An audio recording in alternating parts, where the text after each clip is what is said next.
Hello students, today we are dealing with the gametogenesis in human reproduction chapter. So as we know, gametogenesis is one of the process in the pre-fertilization event. So as we studied the sexual reproduction in flowering plants as three different events, so in this chapter also we have started the pre-fertilization fertilization event. So far we have studied the structure of male and female reproductive system. So today we are dealing with the gametogenesis. So first we'll begin with spermatogenesis. Okay, so what is spermatogenesis? The process of production of sperms in the seminiferous tubules. This is very important. In the seminiferous tubules of the testis, we call it as spermatogenesis. What is spermatogenesis? It is the production of a sperm within the seminiferous tubule of the testis. Already we have studied the sectional view of a testis, where we have studied about a seminiferous tubule and what all the things lined within the seminiferous tubules. Okay, and next, this spermatogenesis takes place in three different steps. Okay, those are three different steps are multiplication phase, growth phase and maturation phase. As the name indicates, multiplication phase, the name indicates multiplication. Okay, whenever multiplication word we hear in any process, we need to try to remember the cell division process. And within the cell division process, which is the multiplication phase or equational division, we call it as, right, mitosis. Okay, so by undergoing mitosis, the sex cells or the germ cells which is present in the seminiferous tubule, they divide themselves, they increase their number. Such a phase we call it as multiplication, and within those sex cells or spermatogonial cells, one spermatogonia undergo the next process, means they undergo growth, they increase in their size, growth phase. Next, from that growth phase, the matured sperms are produced by undergoing meiosis 1 and 2. That phase we call it as maturation phase. Okay, we'll study the step by step. Okay, very important concept and easy. Once you understood, it is very easy.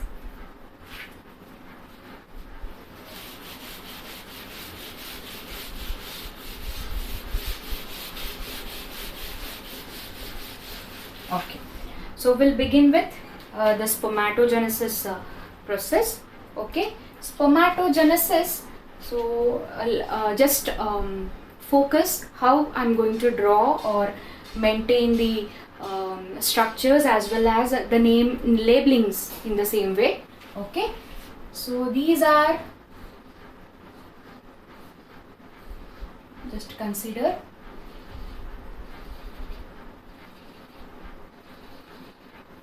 this side I'll label or mention the three different phases, and this side I'm going to label what are the names of the cells. Okay, and what I have drawn, this is called as germinal epithelium. From this germinal epithelium, what happens? Yes, by mitosis, they form many germ cells. Okay, these are the germ cells or the sex cells which is present in seminiferous tubule, and these sex cells are called as spermatogonial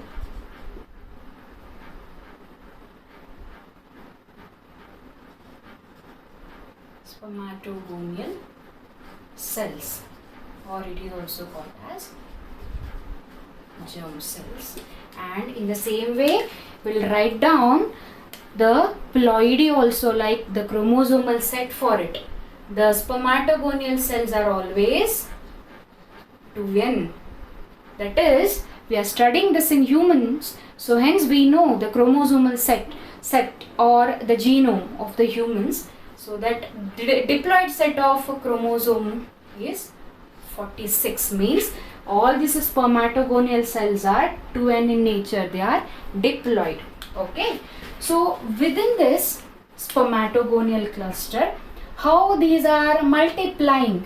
Okay, why they are multiplying? Because once they produce spermatogonial cell, some spermatogonial cells are called as type A cells. Okay, some spermatogonial cells are called as type B cells. These are the spermatogonial cells itself. So what happens? Type A cells has the capacity to renew themselves.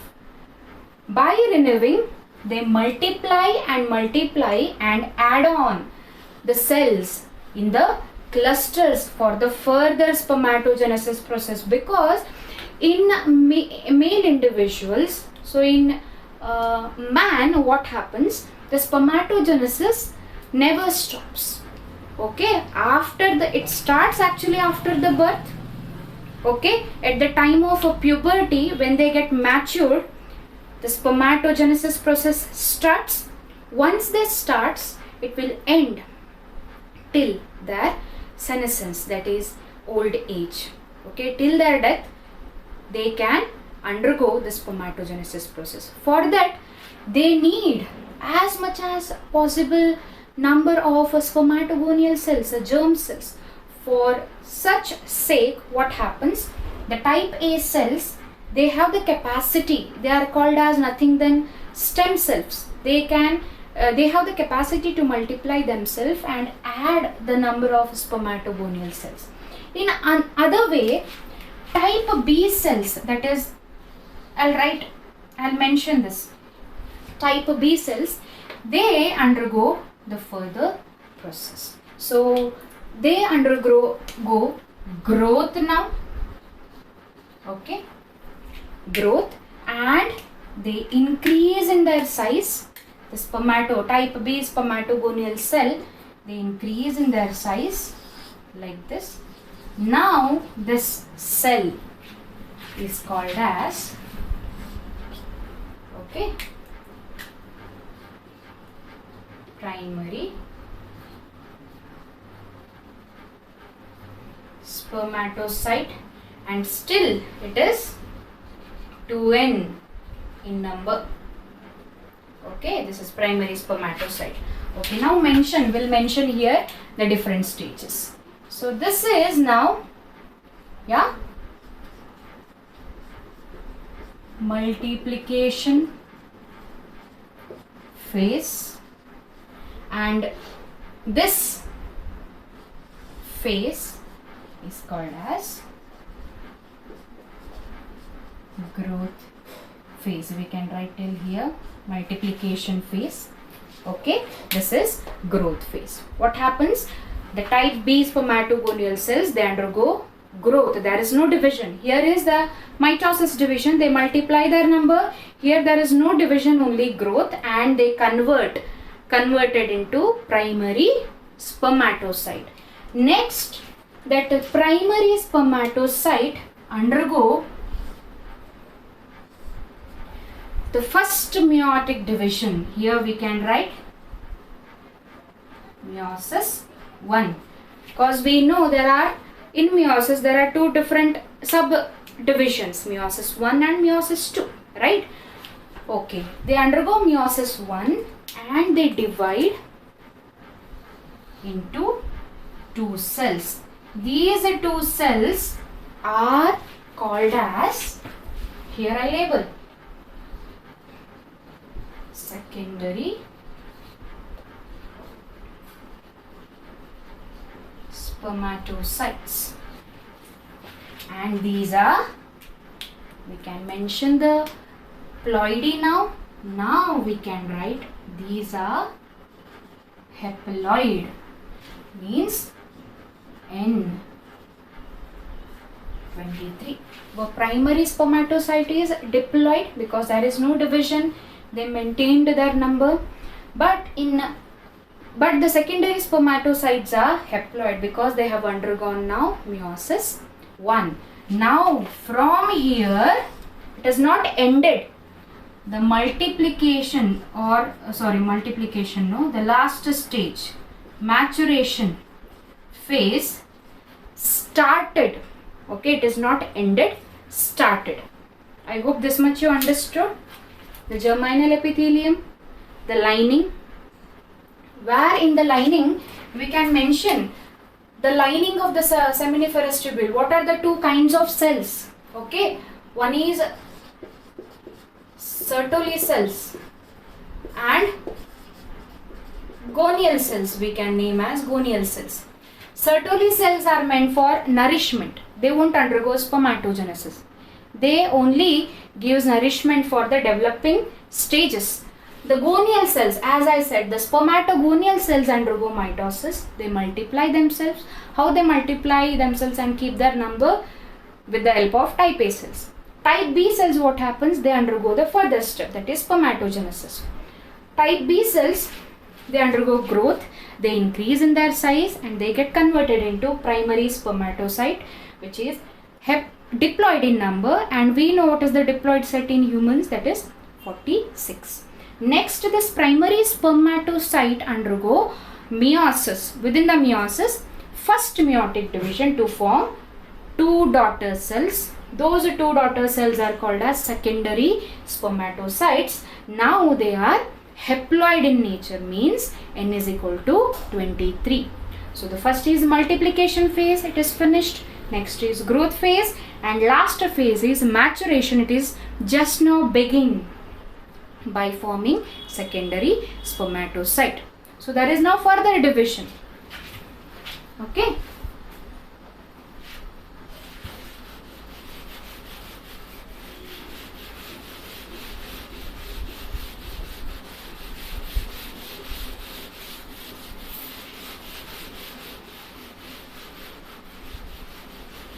So now what you can do, you can continue here only.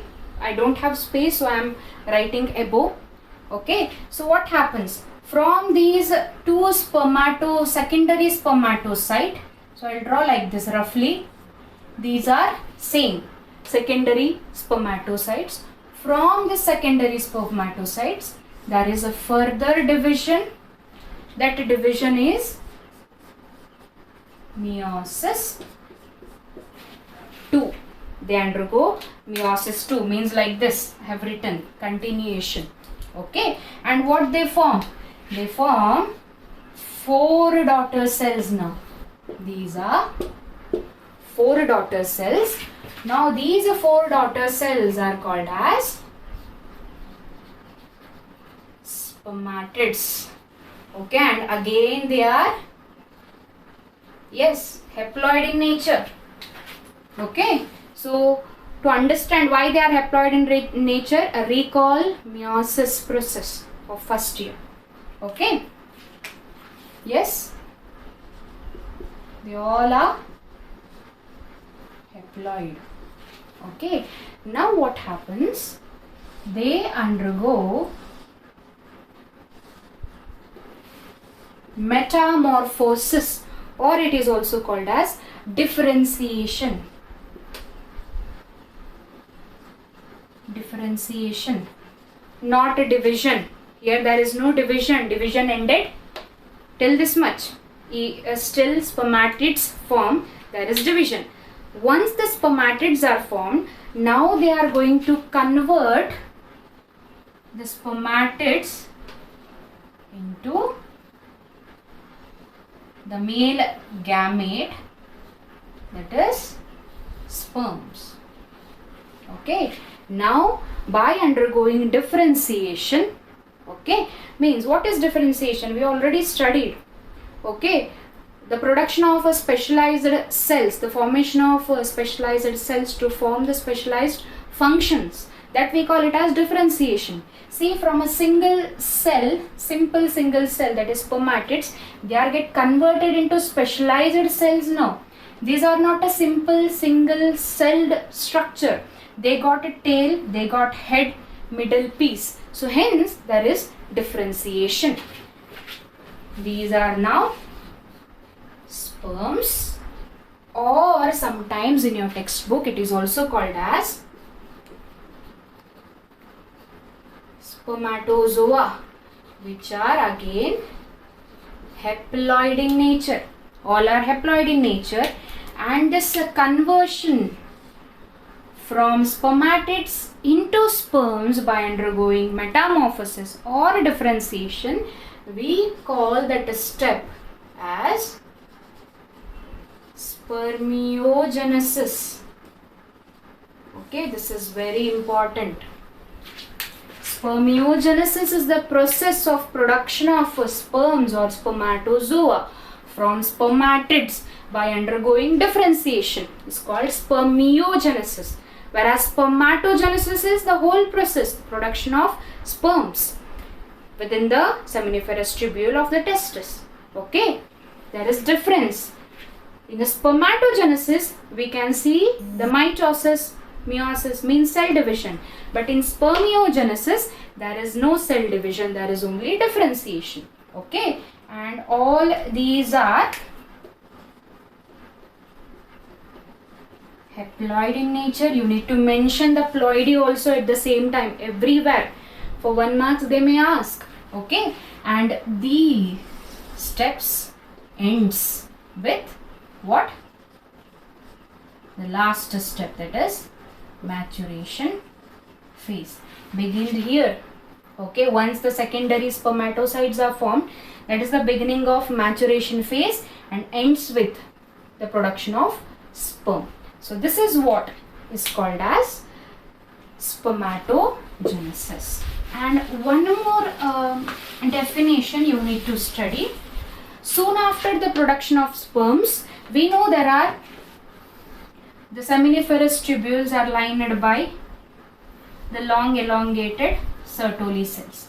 Okay, all these sperms are attached to the Sertoli cells like this. It is attached, the head is embedded into the Sertoli cells because Sertoli cells gives nourishment, right? Nourishment to the developing sperm, so they get attached. Soon after the production of sperms, what happens?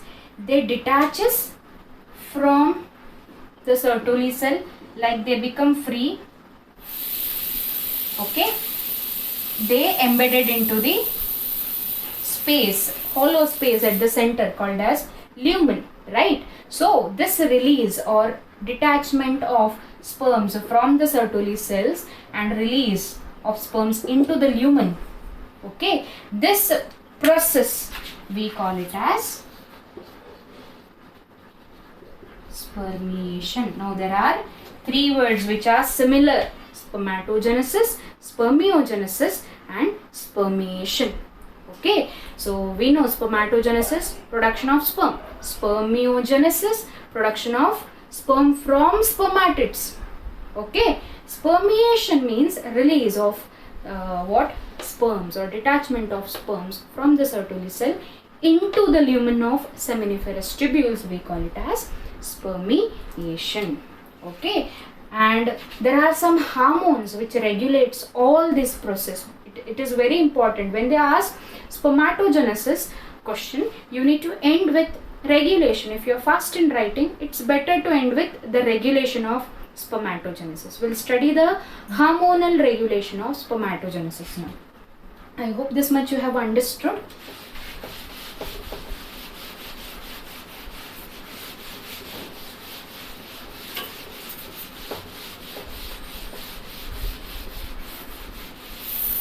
Okay.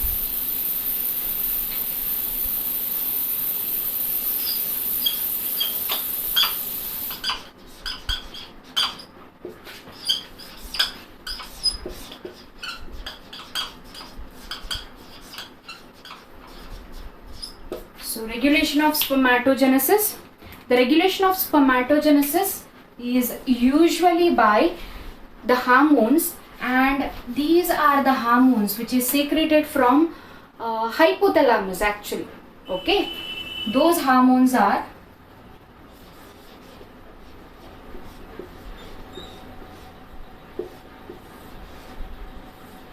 GnRH. We have studied already what is GnRH. Gonadotropic or gonadotropin releasing hormone, which is released from where? Especially from the hypothalamus. Okay.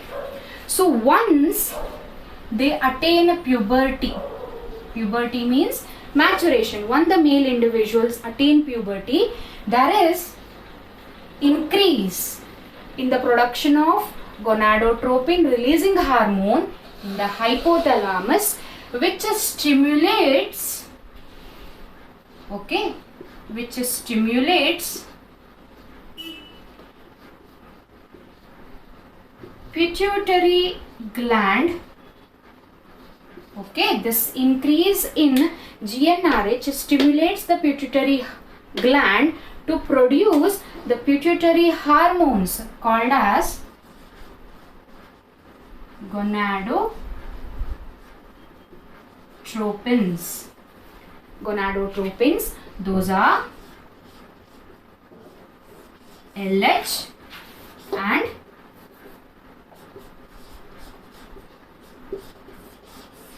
FSH. We know already. Why I am not writing? Because of we have studied already the abbreviations, the functions of all the hormones under chemical coordination and integration chapter, the last 22nd chapter in first year. Okay, so revise, it is very important, the expansion. Luteinizing hormone, follicle stimulating hormone. These are the two gonadotropins which is secreted by pituitary gland. How it is get secreted? By the stimulation of GnRH, which is produced in hypothalamus. So once they attain puberty, the stage 14 to 16 years, when they come, they attain puberty, there will be increase in GnRH, which in turn stimulates the production of gonadotropins in pituitary gland, that is LH and FSH. Now what these two glands does? LH, okay, works on Leydig cells in the testis. They works on the Leydig cells in the testis, and they in turn form what? Androgens, or it is also called as testosterone. And what they does, they help in spermatogenesis process. Same thing happens for follicle stimulating hormones. Once they produced from pituitary gland, they work on Sertoli cells, that is nurse cells, okay, which gives nourishment for the developing sperm. Nurse cells, that is Sertoli cells, they produce some factors like hormones only, okay, chemicals, which is responsible to regulate the spermiogenesis. We know what is spermiogenesis. Spermatids to sperms, means sperms get differentiated from spermatids by the process spermiogenesis. This conversion of spermatids into mature sperms are regulated by some factors produced by the Sertoli cells. Now they may ask the question, complete spermatogenesis is regulated by which gonadotropin hormone? Luteinizing hormone. Whereas spermiogenesis is regulated by FSH, follicle stimulating hormone. So this is what the regulation of hormonal regulation of spermatogenesis. The main hormone is gonadotropin releasing hormone. The second lead hormones are gonadotropins. Those are LH and FSH. LH works on Leydig cells, which in turn secretes hormone which regulates spermatogenesis. Whereas FSH works on Sertoli cells. They stimulates to produce some factors which regulates in turn spermiogenesis. So this is the end of spermatogenesis. So in the next class we are going to deal with oogenesis process.